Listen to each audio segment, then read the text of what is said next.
Well, another off-season edition of Clan Chat. Murph here in Ireland, and delighted from Madison, Wisconsin, to have newly re-signed Mick Messner. And Mick, first of all, you must be excited. I mean, to get a deal done and to know going into the summer where you are and where you're preparing to be and preparing hard this summer. And nice to know that you're coming back to Glasgow. Yeah, I'm really excited. The past couple summers have been a little crazy for me, but so it's nice to have something done, and I'm really excited to be coming back. And certainly the Purple Army, you kind of came in, you left Slovakia in February, came to the land of purple, and you fit in a treat. I mean, Mike Sarant had you in right away, and you were scoring goals. Did you feel that support from the Purple Army, because you became a fan favorite almost instantly? Of course, yeah. The fan support was unbelievable. Kind of a new to the culture of sports in the UK, but I really enjoyed it. My time was awesome.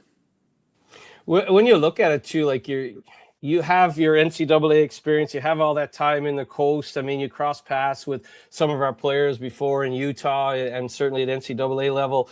Did you know a lot about the league, or was it easy to kind of pick a few guys' brains before you left Slovakia and came to Glasgow?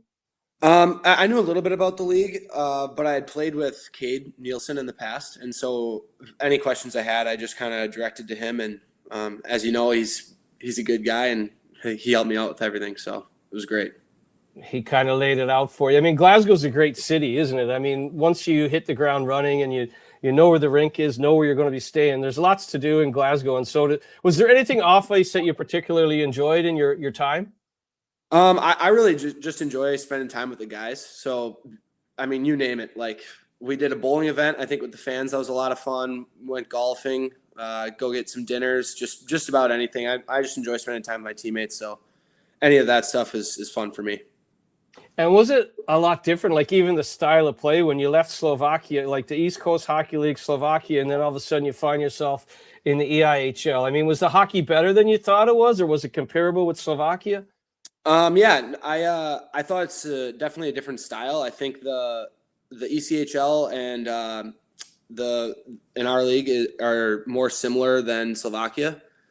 In my opinion, our league is how I'd say it, more of a North American style compared to other leagues in Europe, and so I just kind of felt at home right away. And certainly Mike Sarant spoke so highly of you, not just about your play on the ice, but you're a pro off the ice, your preparation, your workouts. And he said, quite frankly, you're just a good human being. Those are all the kind of things that help you fit into the room there. And you said, like, I enjoyed spending time with the guys. So it seemed to be a bit of a perfect storm. But can you tell me a little bit about Mike Sarant and your relationship there when you came over? Because you were Mike's change, your like last change of the season for our roster. Right. Yeah, Mike and I have talked a ton, and he brought me in and gave me an opportunity. So I'm really thankful that he believed in me and basically gave me a chance. And were you excited to see, like, I mean, right before you were announced as extending or re-signing, it was announced that Mike was back for another season as the head coach. Did that kind of make it a little easier for you as well? Yeah, definitely. I love playing for Mike. Obviously, those things he said about me, I feel the same about him. He's awesome. I believe in him. I mean, he led the team to a great finish last year, and hopefully we can build on that for the next year. Let's talk about the stretch run, because when you kind of came in, I think the goal was already written on the whiteboard was let's get to the Final Four weekend. So as you're getting closer and you know it's probably going to be against Belfast, the league champions, I mean, you were kind of hurtling towards that sort of game 7 scenario against the Giants on home ice. But think back to your shootout goal. Was that something that you were like, okay, this is what we've been building for, and I'm going to score here now and send us to the playoff final weekend? Right. I couldn't have said it better myself. I knew it was going to be a bit. I mean, we knew that series was probably upcoming, like the last 2 weeks, right? So we kind of knew who we were going to be facing off against, and we thought we had a good chance to make it through. Obviously, you never really know because they're a great team as well. But yeah, it was awesome that it all worked out. Your goal, I remember being down by the coach's room. I went down to congratulate Mike, of course. and you were walking by, and he said, "Oh, that was one of the nicest shootout goals I ever saw." And then, of course, Brett Newman walked by and said, "Hey, what about me?" And there was great camaraderie down there. But think back to that shootout goal. I mean, Kupski was so good in that series in the net for Belfast. Did you already know you were going to go, bar down on him, try and go high on him? Actually, I know Jake pretty well. He's from Wisconsin, so I skate with him in the summer a lot. And we were actually talking after the game. He made a lot of good saves on me throughout that series, but I happened to be able to get him on that shootout. Kind of a game of cat and mouse, because he knows what I like to do and I know what he likes to do. So it was sensational. I mean, I guess at your summer skates now, he'll be pretty annoyed with you, but you'll probably have to buy him dinner or something. I mean, who else do you skate with in the summer? Is there any other guys from the EIHL or just lots of pros from Wisconsin? Yeah, I think Jake and I are the only guys that are currently playing in the EIHL, but there's a ton of pros that come back to Madison, and then every once in a while there'll be the college players as well too. What does your summer look like? Because I even asked Mike Serrant, what does your summer look like, Coach? And he's got some work to do on his family property on the lake, a couple of hours outside of Winnipeg there. What does your summer look like? Not just the training, but what keeps you busy from now to when you get back on the plane to Glasgow? Yeah, obviously plenty of training like in the gym and on the ice. But when I'm away from that, there's a lot of lakes in Madison, and I like to surf, wake surf. So that's my main hobby, and then golf a little bit and spend time with family and friends that I don't get to see when I'm in Glasgow. That's an interesting point, because you started off the season obviously in Slovakia. You're away from family and friends. Did any of your family or loved ones get to come over once you landed in Glasgow and finish the season off there? Yeah, I was really lucky. My entire family. I have three younger sisters, and then both my parents came over to visit, and that was a lot of that was a fun week. They came over for the 2 games against Sheffield. So they were at the one at home, and I believe they're actually at the one in Sheffield as well. So it was really fun. Wow. And that's cool, right? Because that's the biggest building in the league, Sheffield. So that's one experience. They got to experience it from various different perspectives. And let's talk about that a little bit. When you first came over, did you know there were like buildings that had 1,800 and buildings that had 9,000, or was it something that Cade warned you about? Actually, no, I didn't. I had no idea about the buildings. I just kind of assumed that they were all pretty similar to our building. But yeah, the difference is this can be a little shocking, honestly. Oh, 100%. We're quite lucky. I mean, our building isn't the biggest building, but what did you think of Braehead Arena when you first walked in? I mean, it's great. As far as like the actual game, when the actual games are going on, it was the atmosphere is unbelievable. I mean, I don't think every single game I played in, I think, was sold out, which is really, really impressive. And that's actually a credit to the front office staff, because that's not an easy thing to do, at least in North America. But yeah, the building itself is great as well. I enjoyed it. No complaints. It was awesome. And the Purple Army are a vocal bunch. They'll let you know when it's not going well. They'll be behind you when it's going good. I talked to Coach Serrant about the playoff finals, and the video of the bagpiper walking through the streets of Nottingham with 300-400 members of the Purple Army behind him with the flares and the drums.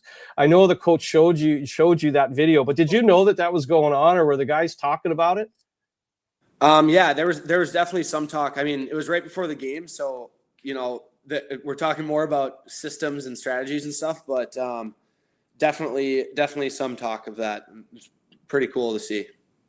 I mean, I've seen a lot. I've been lucky to be at Olympics and World Championships. So you see some of that European sort of fandom, and they're different, right? They're different than North American. There's the chanting, there's the standing sections, there's all that. But I actually was quite emotional when I saw that video, because I mean, that was not, the club didn't ask them to organize that. That was just 300-400 passionate Glasgow Clan fans organizing a march through the streets of Nottingham, like again with the bagpiper and all that. I mean, did it give you guys a boost? Because I know I was doing the TV, and I had to be impartial, but it gave me like a little bit of an emotional boost.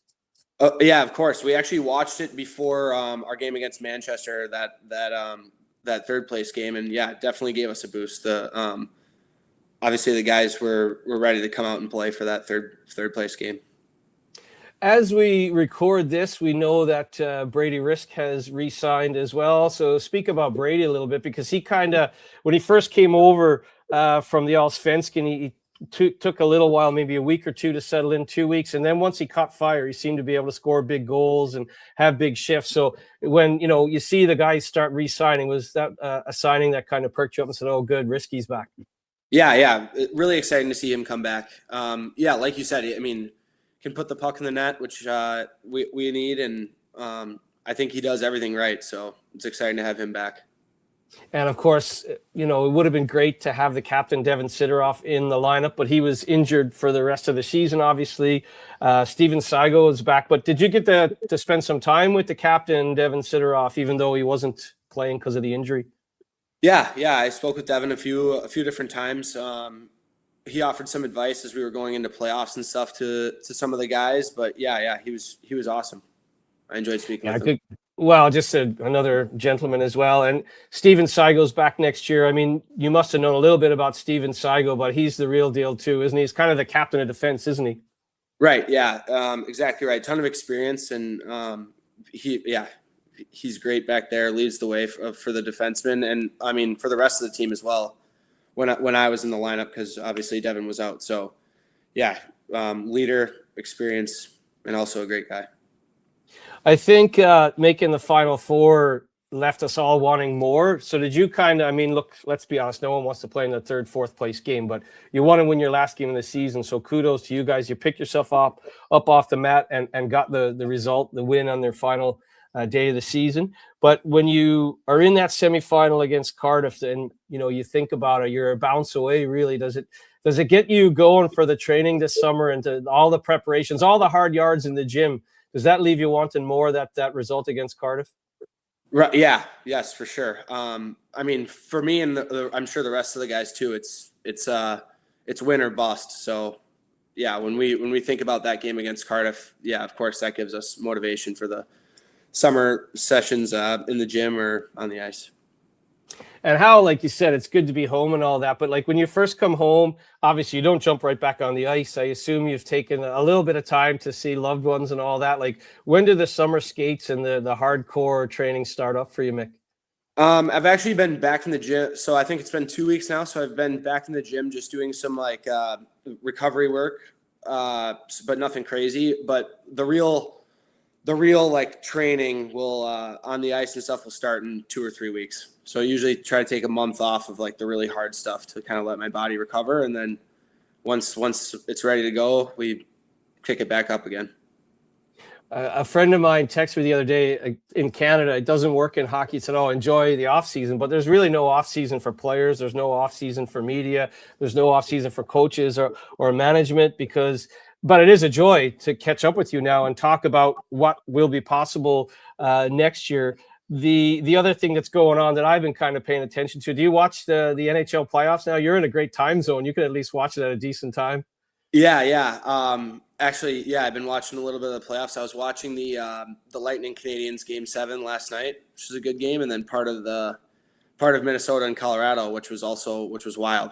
A lot of scoring in that one.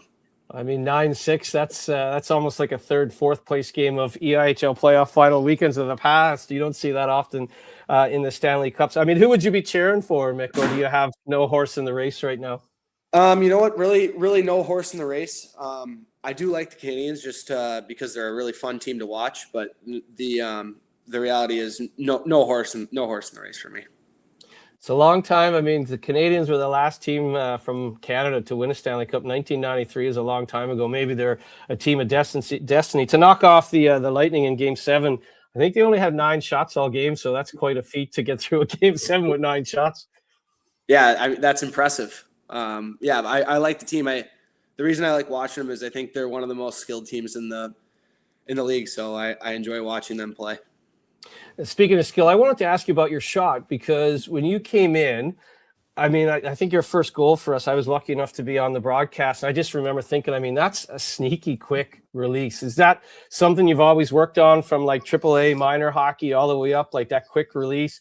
Because you look back at even like your top goals. I know Lauren, our marketing guru, put out all your top goals. It's that quick release where goalies don't even seem to get a chance to get set. So is that something you worked on as a young man and now will continue to work on even in the summer? Yeah, that's something I definitely worked on a ton when I was younger, and then it's also, I mean, Now it's a little bit more nuanced once you get older, but that's also something I work on in the summers. Maybe a little bit more things that are more specific. But yeah, that's something I really enjoy working on.